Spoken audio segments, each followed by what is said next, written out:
اهلا بكم في حلقه جديده من شرح السي شارب. في البدايه احب اشكر كل الناس اللي دخلت تسال عليا، واحب اعتذر برضو عن التاخير ده، معلش كانت فتره ضغوطات شويه، وان شاء الله هنحاول ننزل بانتظام. تمام، للي ما يعرفنيش انا اسمي فادي، انا فول ستاك ديفلوبر. ولو مهتم تتعلم المسار ده من البرمجه طبعا تابعني، ولو ما اتفرجتش على الفيديوهات اللي فاتت روح اتفرج عليها. ويلا بينا من غير ما اطول عليكم، يلا نروح للبرنامج بتاعنا.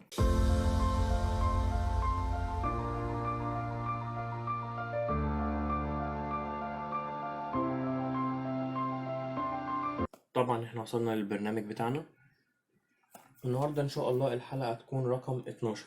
ولو تفتكر معايا ان احنا كل 5 حلقات الحلقة السادسة بتبقى براكتس، فالنهاردة الحلقة ال 12، فكده هتكون تاني براكتس لينا في السلسلة دي.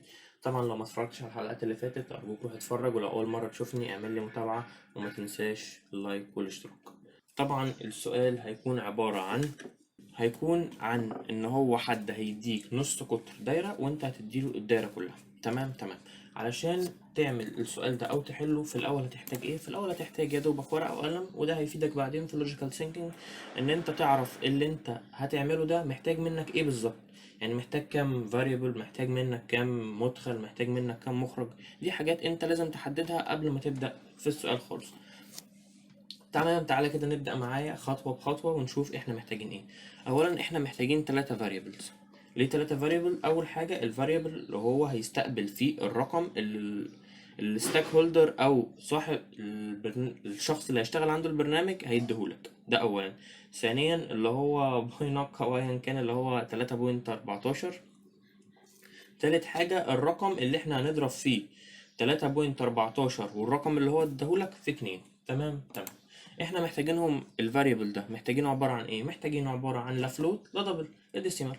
ليه؟ لان هو دلوقتي هيدينا ارقام ممكن يبقى فيها ارقام عشرية، فلازم نبقى مستعدين. تمام.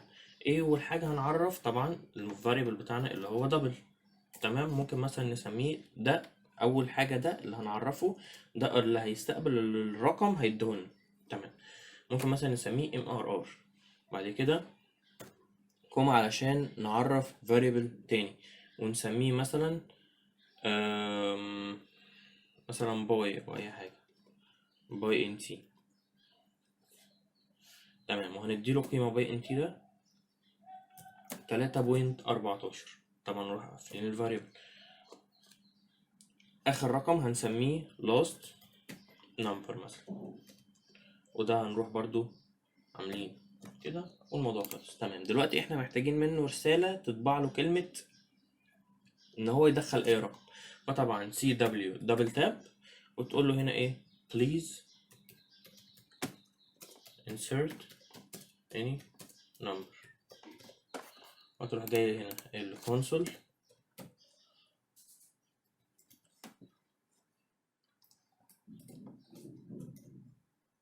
دوت read line،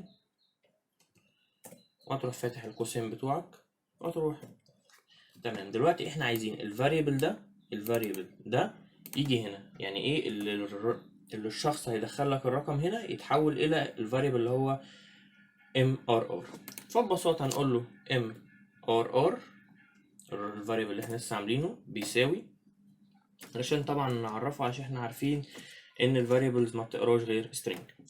فهنروح قايلين له ان MRR بيساوي القيمة اللي هي هنا دي دبل دوت، القيمة اللي هي هنا دي سوري دبل دوت بارس، وبعد كده هنروح حاطين ده كله جوه القوسين وبعده السيمي كولوم، وكده يبقى احنا ايه عرفنا. تمام، وهنروح جايين هنا قايلين له سي دبليو دبليو وهنقول له the final number is the final number is. تمام، وهنروح جايين هنا هنقول له ان ال last name او ال last number اللي احنا حاطينه هنا بيساوي ايه؟ بيساوي ال MRR. ال MRR في 2 في اللي هو P، لا مش باي سوري، اللي هو PY، لا ونروح هنا جايين وقايلين له اطبع لنا البي اللي هو اللاست نمبر، ونروح دايسين كنترول F5.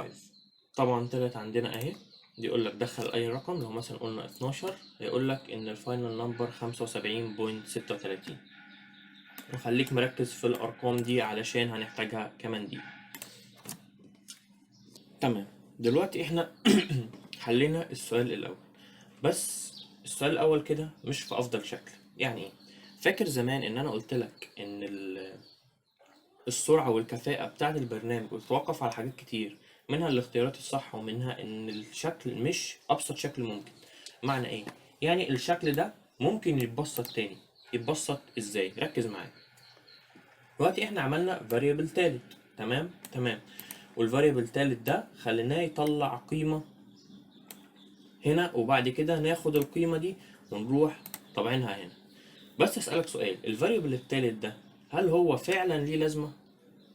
بمعنى يعني دلوقتي لو احنا جينا الفاريبل ده شلناه ووفرنا على نفسنا حاجات اقل، هل البرنامج مش هيشتغل؟ لا هيشتغل. ركز معايا دلوقتي وانا هقول لك ازاي. دلوقتي احنا جينا اهو على اللاست نمبر ده، واحنا شايلينه واحنا شايلين الكوم، واحنا قايلين له برضو ان اللاست نمبر ده يا عم ملوش لازمه معايا، شيله.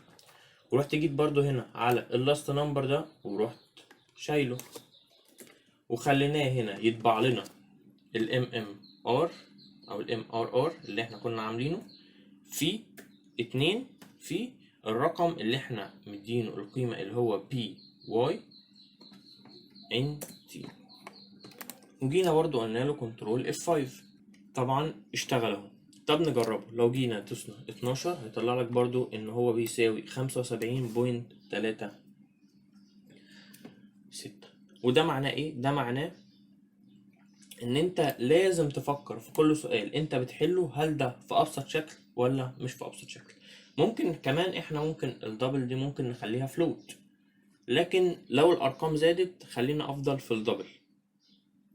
ده اخر حاجة هنحلها النهاردة، لان انا ما كنتش اعرف ان السؤال ده هيطول كده. فان شاء الله هيبقى في اسئلة تاني. تابع معايا وخش على جروب التليجرام، هنحل كل حاجة سوا، وهيبقى في هناك اسئلة كتير وفي استشارات وفي كل حاجة اللي عايزينها، وهناك رقم الشخصي اللي عايز يتواصل معايا.